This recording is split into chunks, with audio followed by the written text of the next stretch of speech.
Hey, small business owners. Today we're going to dive into the second of our six topics for the digital lab and how we think about amplifying your marketing for your small business.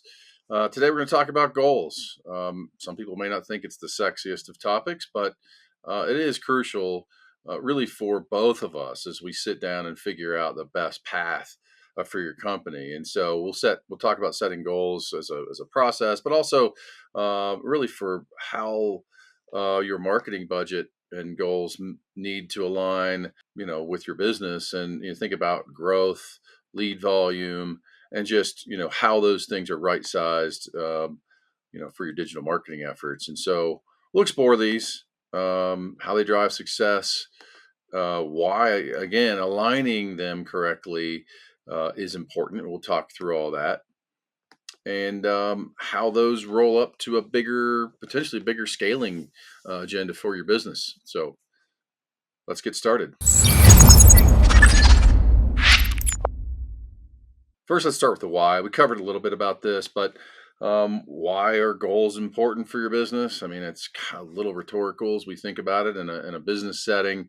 But really, without understanding the destination, um, you know, the road's going to get windy and bumpy along the way. But if you don't really know the destination, you might get lost. So that's really a part of it that we think is important, is to really discuss what we're trying to achieve. And we're going to talk about the SMART framework, which many of you may be familiar with, but I've got a bonus for that. But we're gonna talk about setting specific, measurable, accountable, realistic, and time-based goals, and how that aligns within your marketing structure.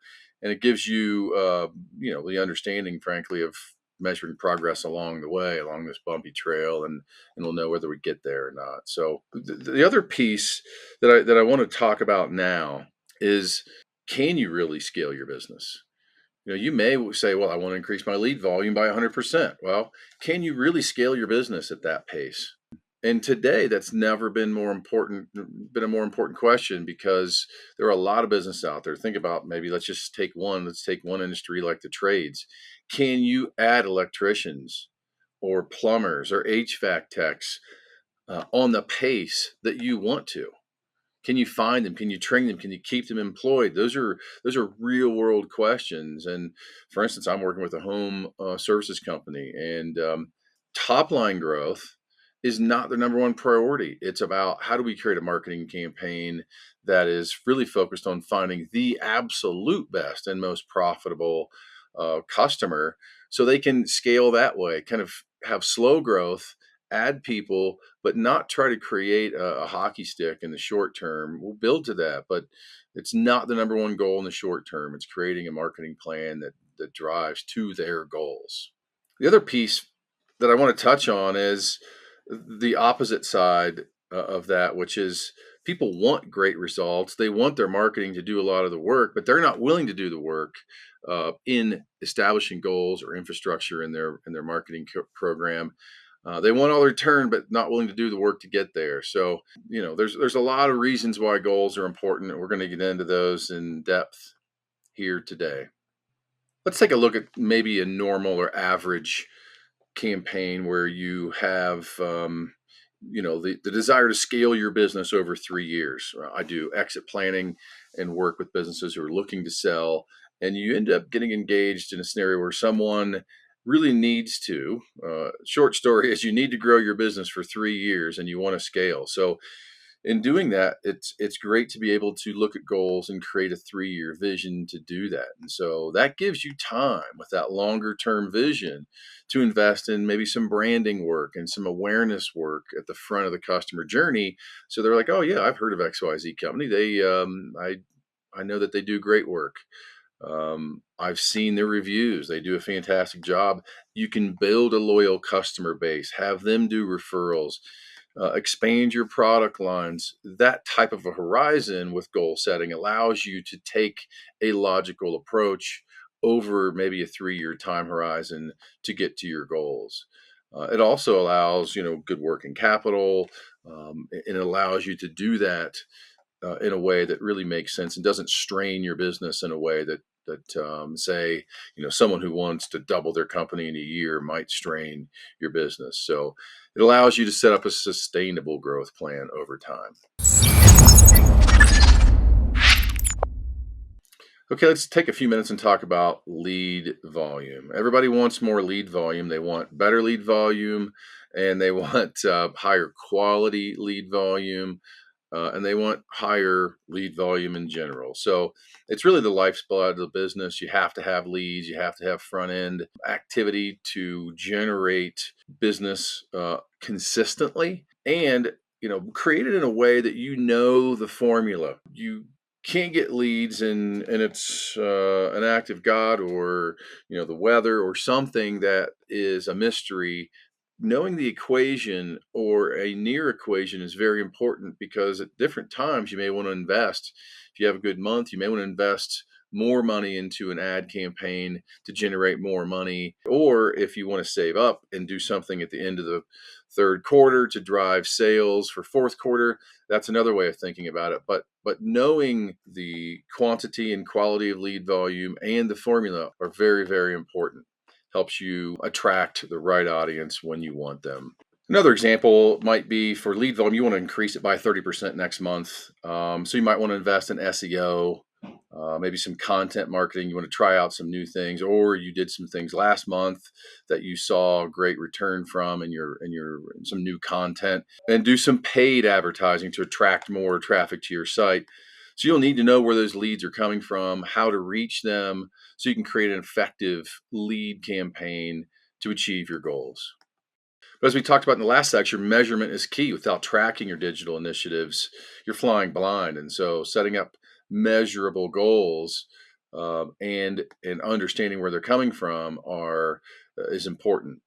We're going to use Google Analytics. We're going to use other CRM systems and other tools, and create marketing dashboards for each, for social, for reviews, for your ad spend and return on your ad spend. Those are tools that we would want to set up along the way, so you can see if you're getting the return you're not. If not, we adjust. Let's talk about goals as goal setting goes. How should goals look? And I'm always a fan of using the SMART structure for that. Specific, so your goals should have a very numeric target that you can describe specifically. There's no vagaries involved in your goal setting. Second, it should be measurable, should have a number associated with it. So are you going to grow by 20% next quarter, or whatever the number might be? But it should be extremely obvious what that is. Accountable. Whoever is accountable for that goal needs to be identified, or the accountable team, etc. It should be realistic. I've been a part of some goal setting exercises where the goal was too easy, but most of the time the goal was way too high. And that can be, hey, I'm all about setting goals, but I think making them realistic allows you to measure them along the way. I think they should be high. I think they should be aggressive, but realistic. And then lastly, time based. When will this get done? How will we measure it against time? And the last piece that I look at as a bonus is forecasting and reforecasting against your goals. So I'm had the benefit of being involved in a Fortune 5 company that we've forecasted and reforecasted about every 10 minutes, it seemed. And I'm not advocating that for anybody outside of that environment. And they reported to Wall Street and did it very well, et cetera. But I think for small businesses, there's some magic to get in a cadence of forecasting and really look at how your results are going, whether it's month to date. You maybe look at it at the end of the month if it's a very important project, or every 60 to 90 days going forward as you look at your budgets. And I think it helps. It makes you have a realistic discussion as a team about where you are. If you're killing your budget, which is what we all want, then do we add more to our marketing budget? Do we keep it going? Can we operationally keep up with the results we're getting? And do maybe we have to throttle back on our marketing budget, heaven forbid, for a month or two so we can catch up operationally? So think about forecasting. Think about how you might add it. Detailed is good, and really think about what actions you take operationally as a result of what you're seeing in the results. So, specific, measurable, accountable, realistic, time based, and also go through a forecasting exercise on a periodic basis. Well, thanks for watching this second of 6 videos. And remember, successful businesses are built on clear goal planning and strategic planning. And if you need help with this, if you need help setting goals or how you might manage them across time, reach out. Would love to help. Let's work together to turn your vision into a reality.